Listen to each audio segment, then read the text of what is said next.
MCQs. Hi everyone, I am Jatin Singla, your civil mentor, and I welcome you all on the YourPedia platform.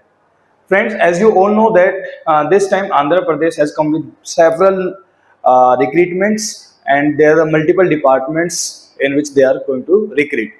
And one of them is the Inspector of Factory posts. So friends, today I am going to make video. I'm going to take a session on, or you can say I'm going to teach you one important discussion, that is the industrial wastewater, right? That we will discuss that industrial wastewaters, that what are the different types of pollutants that these industries release, and how what are the methods of treatment. And also along with that also we will solve some MCQs, right? Friends, one more point, that for the same post, that Jharkhand state Jharkhand state has also recruited, I think last year, for the same post, that is the in fact factory of inspector, right? I think so. So, but the difference in between these two, that in the Jharkhand state, when they conducted this exam, that was a subjective pattern, and in the Andhra Pradesh, this is purely objective pattern. So, right, so there will be a different approach to tackle the you can say to tackle the exam, right? Because subjective approach, we have our conceptual, our ability to solve that, there is a different. But as per the MCQ, if we talk about MCQ purpose, so the totally strategy will be totally changed. So that's why you have to prepare in objective point of view, not for the subjective point of view, right? And friends, as you all know that YourPedia continuously providing dedicated module for these all posts. So also for this we have started our module. Friends, if you want to join, you can join us, because classes already started. And I will say you in the last that don't be late, just join fast. Okay, any query if you have regarding to the modules, or regarding to the any point you want to discuss with, then you can contact with the institutes, right? Okay friends, so let's start the question, let's start the topics. So first we will discuss about the textile and the dyeing industries wastewater, friends. Now textile and the dyeing industries wastewater we are discussing. Now first, that basic definitions, if we talk about that industrial wastewater, and we have industries, textile industries. So industrial wastewater, or you can say the trade effluent, or also you can say trade effluent, the spent water generated from this industrial process that is no longer suitable for its primary purpose. Unlike domestic sewage, it is often contain complex synthetic chemicals, heavy metal, and high temperature. So important point is this, that this in the textile industries wastewater, the water which we say spent water, right? The important point is this, the spent water that generated from this industrial process, that is no longer suitable for its primary purpose, that you cannot use this spent water, you cannot use, because it consists many pollutants, friends. So this spent water, basically we are talking about this spent water, the spent water which is being generated from this industries, that is no suitable for its primary purpose, no longer suitable for its primary purpose. Unlike domestic sewage that consists mostly human waste, it often contains complex synthetic chemicals, heavy metals, and high temperatures. If we talk about spent water key, what are the pollutants present in it? Because we know when we talk about the municipal wastewater, right, the wastewater which is coming from the domestic activities, so that water which generally consists the biodegradable substances, or you can say organic substances. But this spent water that generated from this textile industries, it consists mostly synthetic chemicals, that were the complex synthetic chemicals, heavy metals, and also high temperatures. The temperature of this is high, right? So what are the sources and potentials? So if we talk about this, so the major processes are there in the industries, like you do sizing. What is the sizing means? That is the starch coating. You use this starch coating for the sizing purpose. And if you do the desizing, then for this washing of starch. So remember these terms. So major processes in the textile industries, we do this sizing. If we are talking about the sizing, that means you are using the starch coating. Then if you are doing this desizing, then washing of this starch. Scouring like hot alkaline cleaning, bleaching, and also one more term is there, that is the mercurizing, caustic soda treatment, and dyeing and printing. So these all are the processes which we often which we observe in our industries like textile and dyeing industries we are talking about. Now quality characteristics, that is a very key parameters, very important parameters, quality characteristics. So first we have a color. Oh, we know that color is the true color. That true color is defined in such a way that the color in the water is due to the dissolved solids. So the color which is present in the water, that is due to the dissolved solids, we say it is the true color. So true color, that is a visible dyes that block sunlight. If water is, if water consists many dissolved solids, so true color is there. And if we discharge that water into any water body, so what happens, this colored water that blocks the sunlight, and if this blocks the sunlight, that means it is going to prevent this photosynthesis. And if photosynthesis is not there in the water body, then you can say like, sir, because when photosynthesis is there, oxygen will be released, but when no photosynthesis is there, no oxygen will be released. So that means survival of aquatic life may become difficult if this DO in the water body is less than 4 ppm, or you can say 4 milligram per liter. So that's why color water, if from industry, from this textile industries or from this dyeing industries, this wastewater has high color. So you cannot dispose directly. You have to treat this high colored water. You have to make sure that the limits of this parameter, the true color which is present due to the dissolved solids, so the limit of this color will be a permissible limit, and these permissible limits are standardized by the CPCB, and we will see that what are the limits, right?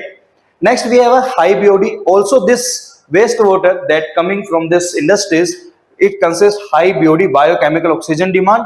And what is this biochemical oxygen demand? The oxygen needed by the microbes to break down the organic matter like starch, because we are using the starch in what purpose? Sizing purpose. We are using the starch coating, right?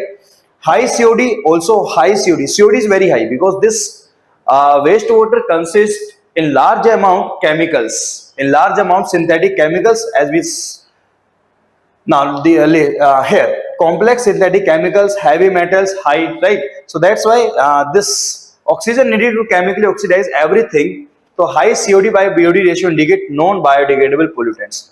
Next parameter is TDS, because as I told you that this wastewater possess some color. So that color is due to the dissolved solids. So salts used in dyings, global salts, common salts. pH also, pH is greater than 9, highly alkaline wastewater. This is the highly alkaline wastewater due to the scouring and mercurizing, right? So due to this process, this possess highly pH. Now, what are the pollutant release? That are very important points. What are the pollutant released from this wastewater? Directly objective question will ask. First, reactive and azodyes. Right? Reactive and azodyes. Reactive and azodyes these are the recalcitrants, hard to break down. Some azodyes degrade into carcinogenic amines that are known as the carcinogenic aromatic amines. So first pollutant you have to remember that reactive and azodyes. What is this? These are recalcitrant. What are these? These are the recalcitrant. What is this? You can say this is the hard to break down.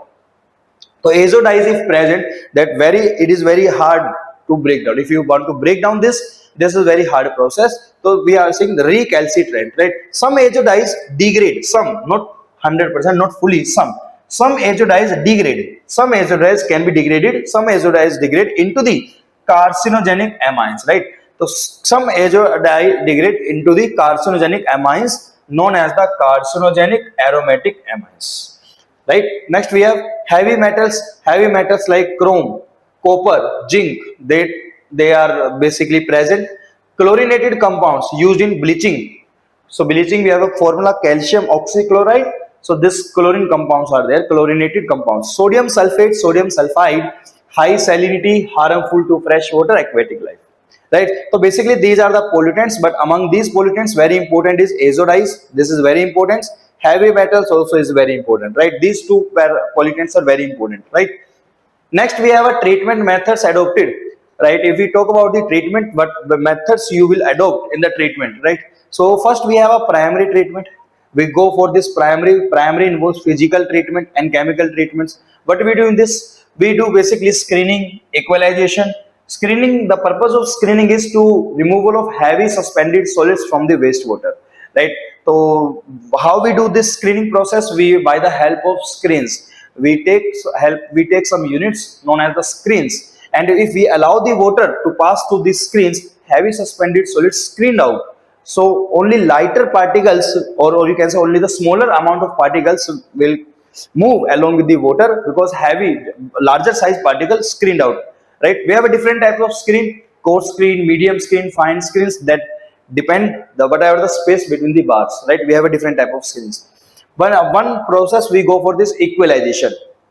Purpose of this equalization means that you want to equalize the discharge. You want to equalize the discharge, or you want to, you can say, you want to make discharge of this wastewater is constant.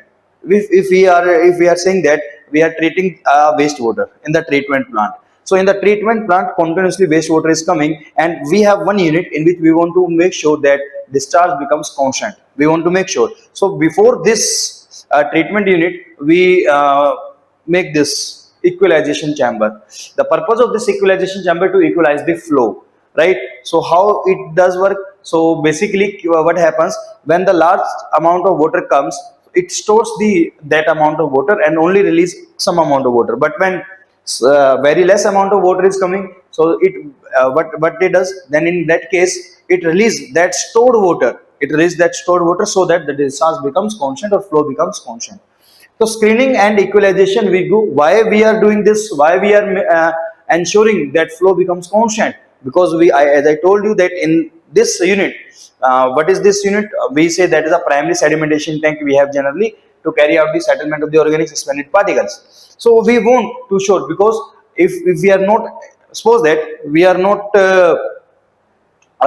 we are not installing any equalization chamber, let us assume. So what happens? The flow will vary.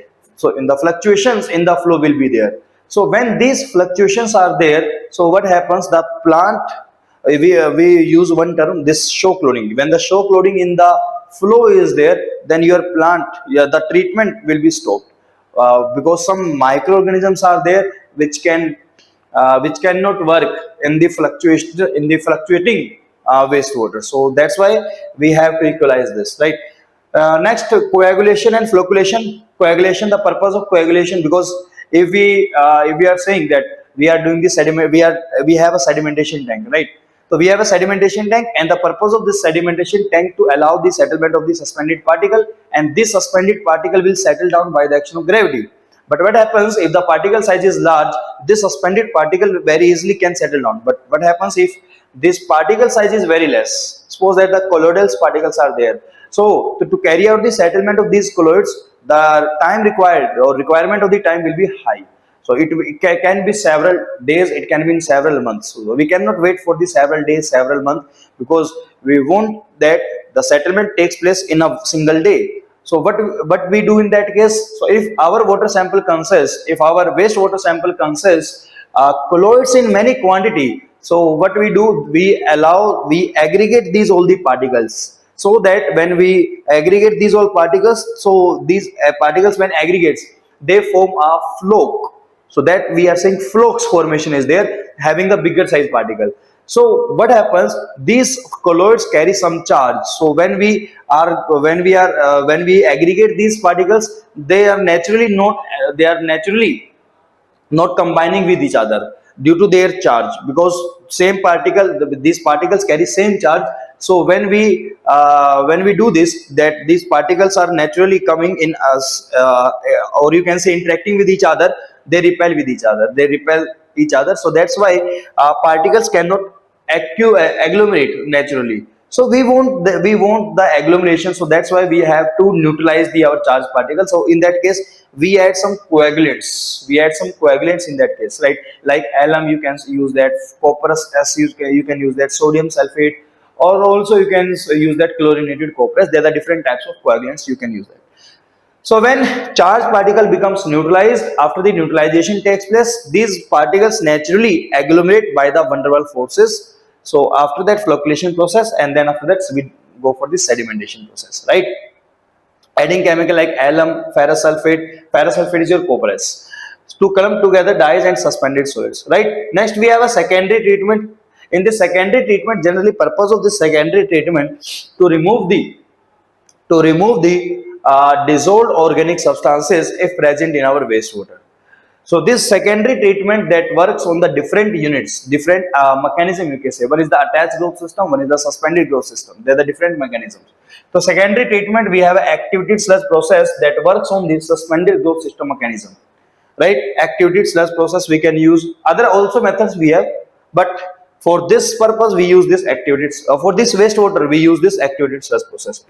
Next, we go for this tertiary. Tertiary treatment may be or may not be required, right? So tertiary treatment is just like a polishing, right? Because all the impurities removed from this primary and secondary treatment. But tertiary treatment you can use or you cannot be used depending.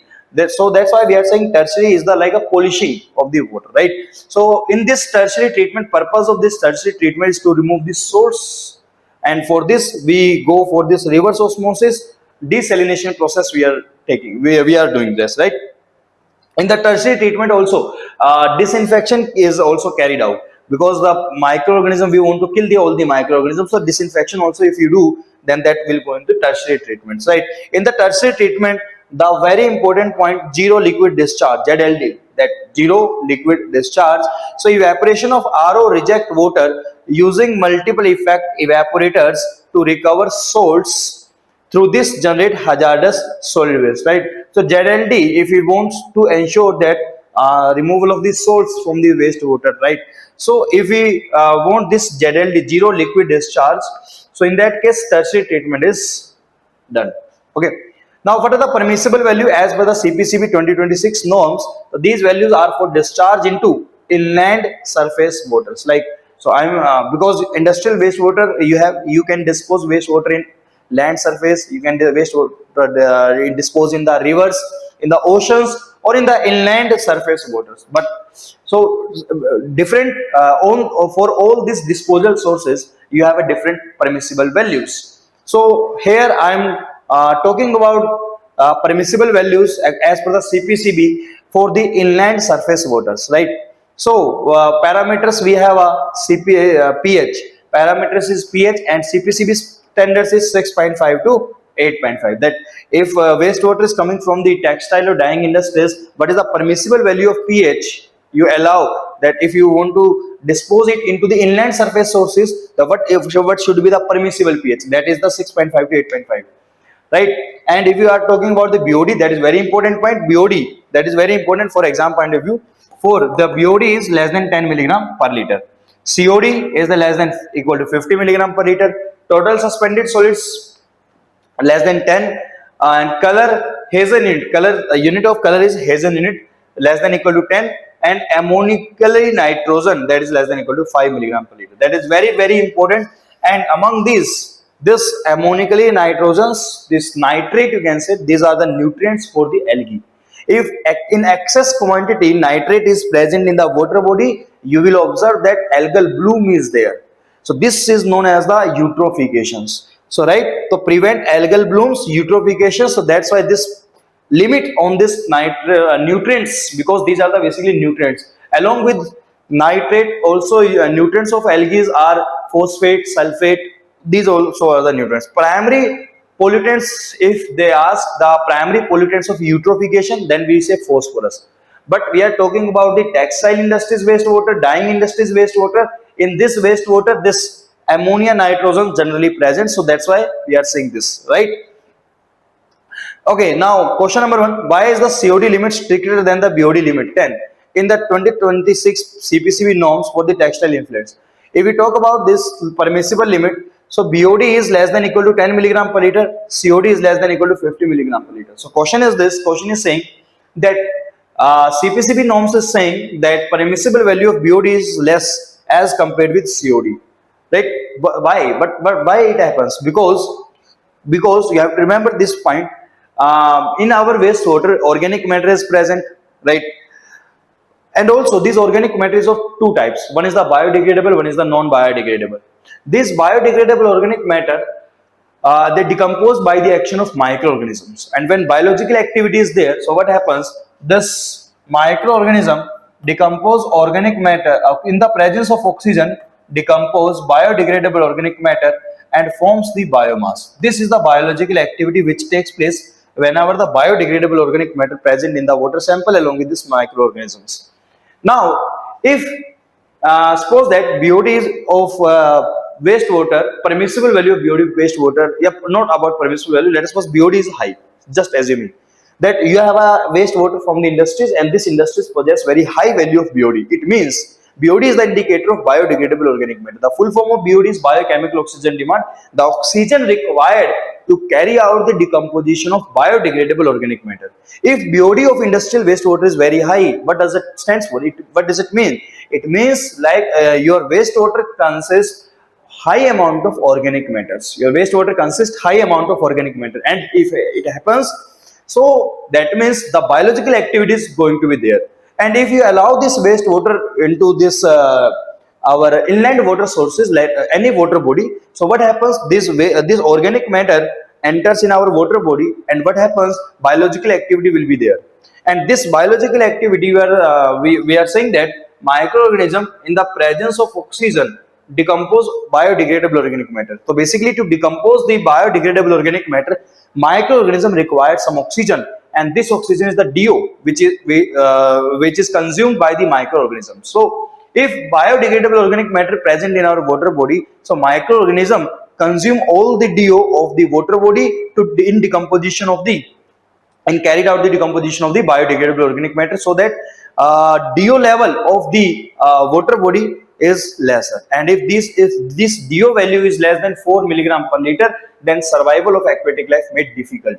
So that's why CPCB norms saying that BOD permissible value should be less as compared with the COD, right? Because COD stands for the total organic matter. BOD says that what amount of oxygen required to carry out the decomposition of only biodegradable organic matter, and COD says amount of oxygen required to carry out the decomposition of total organic matter, that includes biodegradable and non-biodegradable.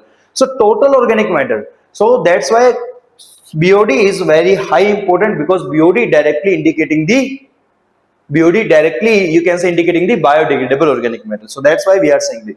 So question 1 is saying, why is the COD limit strict 50 milligram per liter than the BOD limit then in the 2026 norms for the textile effluent? Because COD tests are cheaper to perform than BOD test, because textile effluent contains complex dyes that are biologically resistant, requiring chemical oxygen measurements, because BOD measures only inorganic salts, because COD is the standard for the pH balance. Because question is saying कि for the textile effluents, why COD value is high permissible? One reason I told you, but second reason is this, because we know that this wastewater consists organic substances very less amount, but this industrial wastewater consists inorganic substances in a high amount.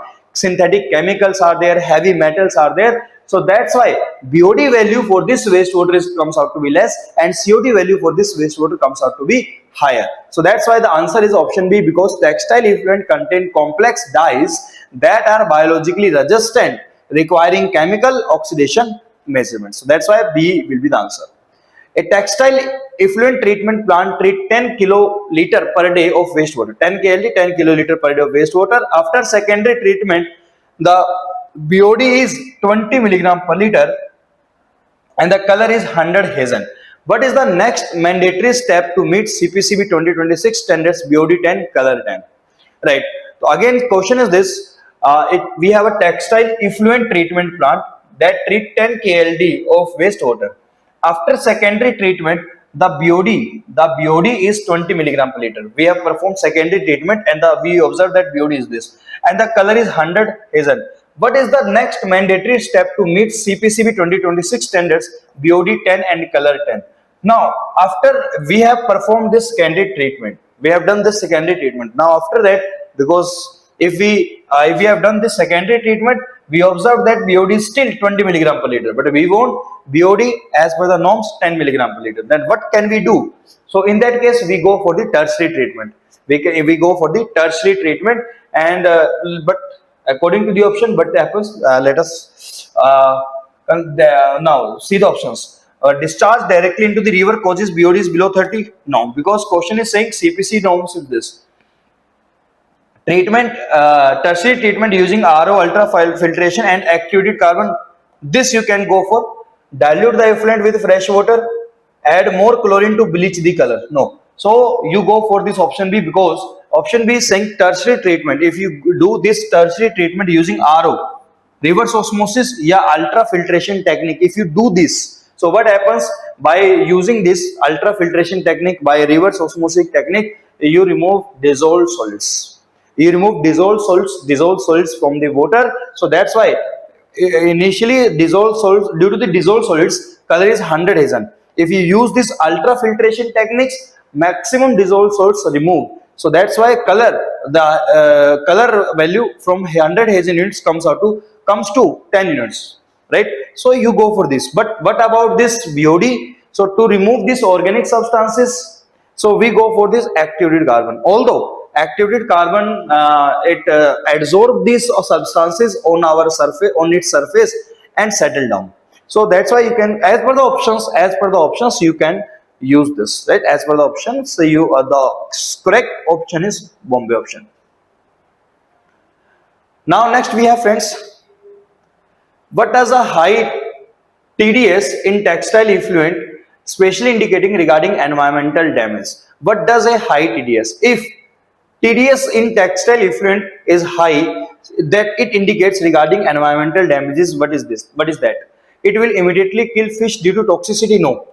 Immediately kill fish due to toxicity. TDS doesn't matter. You can say heavy metals, chemicals are there. You can say that, but directly TDS, no. It causes thermal pollution. No. It increases the salinity of fresh water, causing osmotic stress in the aquatic plants. Yes. It measures only the organic starch content. So because if TDS is high, so that means it increases the salinity of the fresh water, and that causes the osmotic stress in the aquatic plants. So this will be the correct answer. Right? So this we have one topic. Also we have another topic, but this also we have one more topic that also we can discuss about that. So second topic, let us discuss, that is a distillery. Right? Distilleries, industries, or you can say molasses based industries, wastewater. If we are talking about, first of all, basic definition from this distilleries, so one you can say one technique is there, that is known as the spent wash. One technique is there, that is known as the spent wash. The dark brown acidic viscous liquid left after alcohol is distilled from fermented molasses. It is one of the most polluting industrial effluent in India.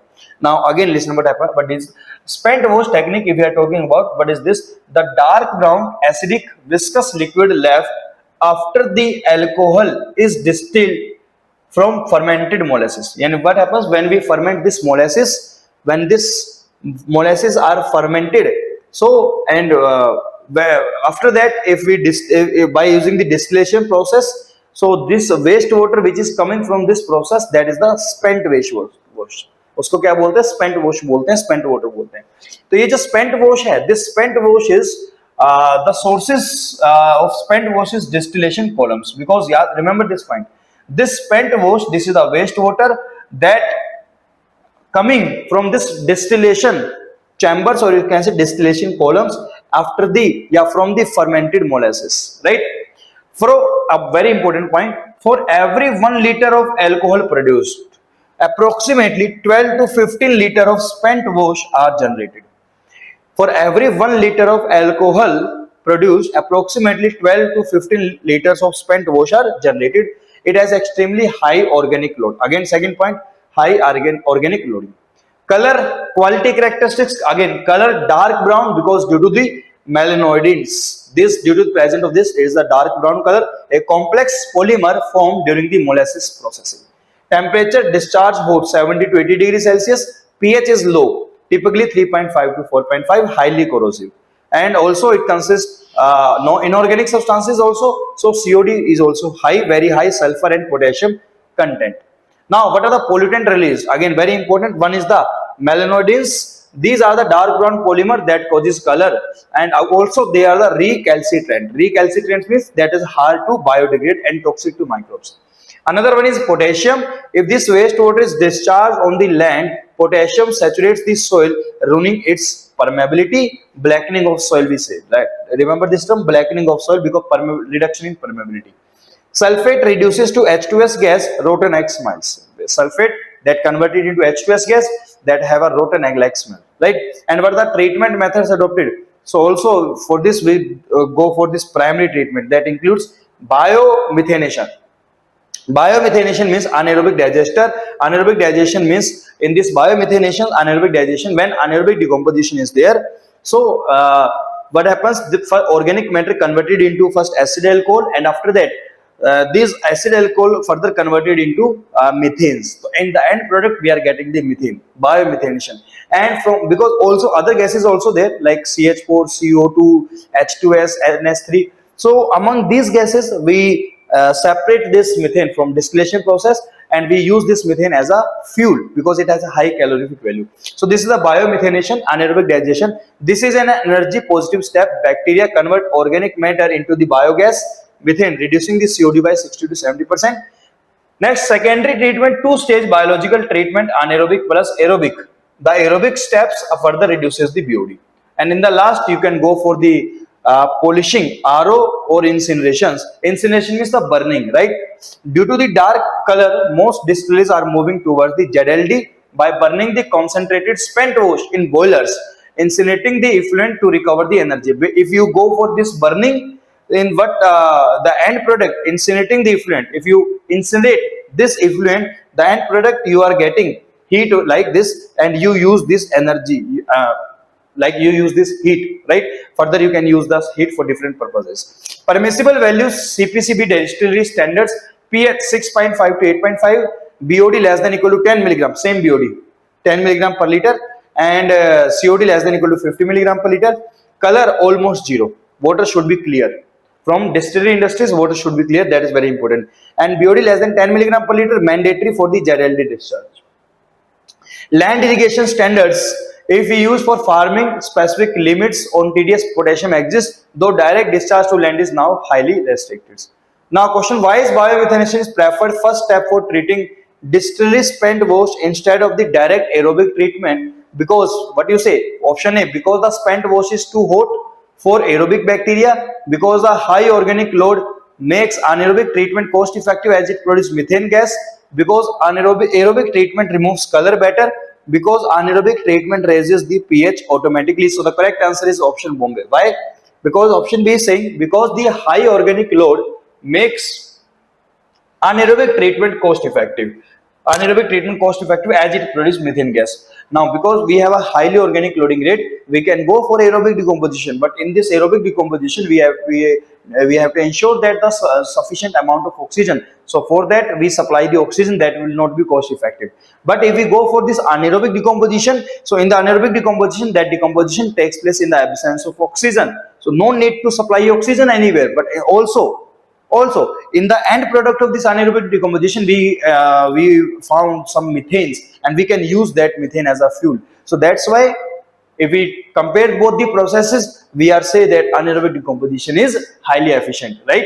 So that's why we are going, but this is a slow process. So because the high organic load makes the anaerobic treatment cost effective as it produces the methane gas. I hope it is clear, friends. What is the primary environmental concern regarding the malanoids in distillery waste?